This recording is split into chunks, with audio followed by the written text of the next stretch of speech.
and said, Mum, all the Muslims, because he's a Muslim, are telling me I'm not allowed to talk to the non-Muslims because they're going to burn in hellfire, and they're worse than us.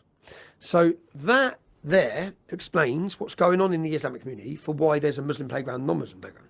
Then she said that when she went to college at 16, I didn't go to the college, I was going to go to the same college. When she went there at 16, she went to the religious lesson class, and the Muslim bloke stood up and said, we're at war, Muslims, non-Muslims. Is radical Islam a threat to Western civilization?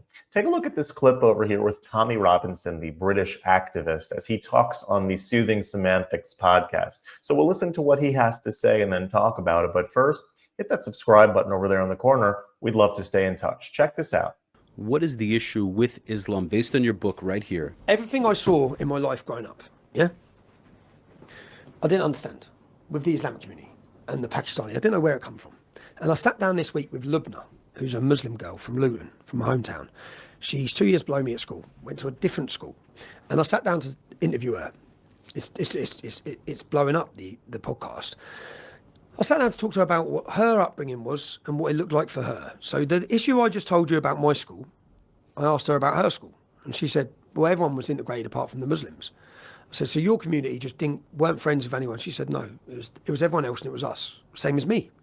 And then she said that her son, who's in junior school, which means he's under 11, come home from school, in the school in Luton, and said, Mum, all the Muslims, because he's a Muslim, are telling me I'm not allowed to talk to the non-Muslims because they're going to burn in hellfire, and they're worse than us. So that there explains what's going on in the Islamic community for why there's a Muslim playground, non-Muslim playground. Then she said that when she went to college at 16, I didn't go to the college, I was going to go to the same college. When she went there at 16, she went to the religious lesson class, and the Muslim bloke stood up and said, we're at war, Muslims, non-Muslims. So her experiences were the same as mine. But I didn't understand where this come from, 2010, 2011, I'm doing 22 weeks on solitary confinement in a British prison. Someone sent me in the Quran. And I challenge anyone to do this. I say this all the time. Open up the Quran, and everywhere it said, do not be friends with Christians or Jews, I just made a reference of the verse. And before I knew it, I had pages. And it was like a jigsaw puzzle just fell into place. I understood it. I thought, this is it. This is why there's a Muslim playground. Mm-hmm. This is why they're not allowed to. And when you start looking at this, and what we've done here is, because when I picked up that Quran in jail, you can't read it. Because it's done by verse size. So one thing Muhammad says one day is next to something he says 20 years later. I want to interject with that. Have you heard of God Saad? Yeah, brilliant man. So there's an element in the Quran where there's the Meccan period and the Medinic period, which you maybe, if you're not familiar, just stop me. Abrogation. Right. Precisely. So it's just the peaceful narrative when Muhammad's army was weak automatically disappears, becomes irrelevant once his army is powerful enough to take over whichever empire or religion he wants to. And therefore, all of the later laws go into effect. So abrogation, which is which is within Islam, so people understand. Whatever Muhammad says later in his life supersedes what he says earlier. Right. So if you've got two contradictory verses, so for example, the idea with this was to take the Quran and put it in its right order. Because when Churchill and Gladstone read the Quran, it was in its right order. Now, Winston Churchill made comments that Islam has the power to take Europe back to the Dark Ages. William Gladstone held the Quran above his head and said, there'll never be peace on this earth so long as we have this book. It's a violent and cursed book.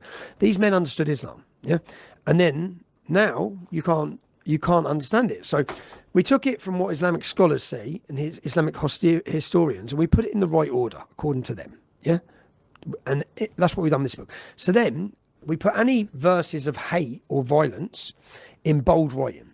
So the idea was that you can pick this book up and you'll understand it in 10 minutes.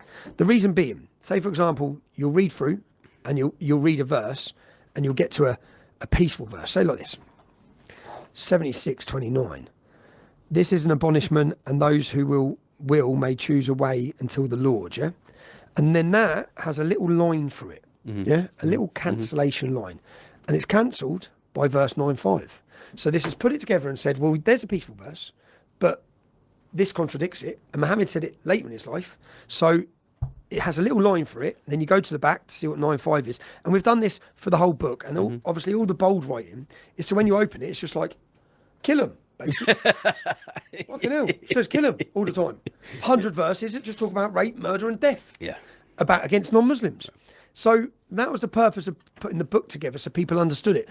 But for me, it was then understanding that, like, Muslims sent me the book when I was in jail to try and convert me. And as I and I challenge anyone this, I don't know how long you're here for, yeah? Take your camera, go to Luton and find any Muslim with a non-Muslim. You just won't. Now, as a society, as a country, that can't continue. Yeah, it would be all right if the Muslim community was 0.1% or 0.2%, and they had their little area, and they weren't causing problems, and they're peaceful, and they mind their own business, and they just want to be left alone. But it's not. It's now 6%. They're doubling every 10 years. You've got all the jihad, all the rapes, all the problems, all the crime, all the hostility, all the heroin, all the things that are coming out of this community, and it's growing and growing and growing. 40,000 terrorists we have 40,000 Muslims on the terror watch list. We've only got 70,000 armed forces. And that problem's just, what, you're going to let it double in another 10 years? And are we just going to sit here and wait until it's too late? And wait until the numbers are so big that we can't afford to deal with it? And we're too scared to deal with it? Because already now, when you think about it, the whole world talks about the problems of Islam in Britain. 6%. That's all there is. What the hell is going on? Like, look at the problems we've got. The terrorism, the jihad, the murder, the rapes. What's it going to be like when 6% becomes 26%? Right.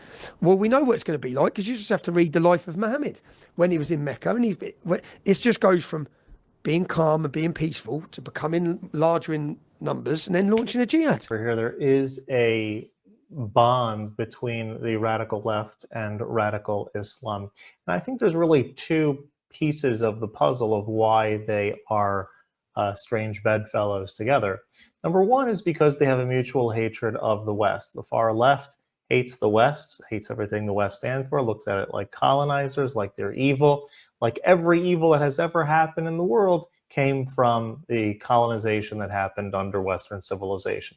That is radical left, and radical Islam shares that dislike of the West as well. The second idea is that the radical left, they look at the world through a Marxist worldview. And what that means is that their world is really broken up into only two types of people. You have the oppressors and you have the oppressed. And the difference between them, what makes one an oppressor or one oppressed, is the level of success that the person or nation has.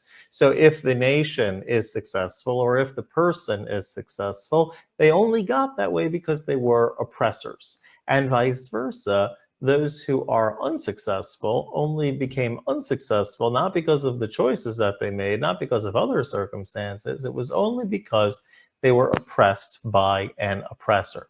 And so when we look at the world, when these groups, this worldview looks at the world and they see Israel or the Jewish people being successful or perceived to be successful, so they look at them as a part, like Western civilization, as oppressors. They got that way, they achieved their prominence, they made their success by oppressing others.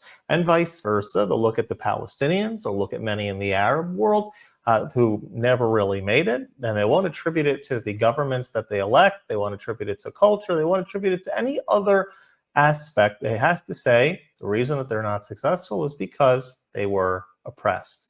And so that's why you'll find people on the radical left who claim to be in favor of things like women's rights and LGBTQ rights and all sorts of rights and fighting for the underdog and what have you. And they'll support radical Islam, which is anti-women, anti-LGBTQ, anti all the things that they claim to stand for. The reason that they are bound together is from this skewed worldview, this skewed Marxist worldview about oppressors and oppressed. They see them as people, again, that are not successful, therefore they are oppressed. They are also brown, and so that makes them a minority, that makes them oppressed. And don't take anything else into consideration. That is what brings them together.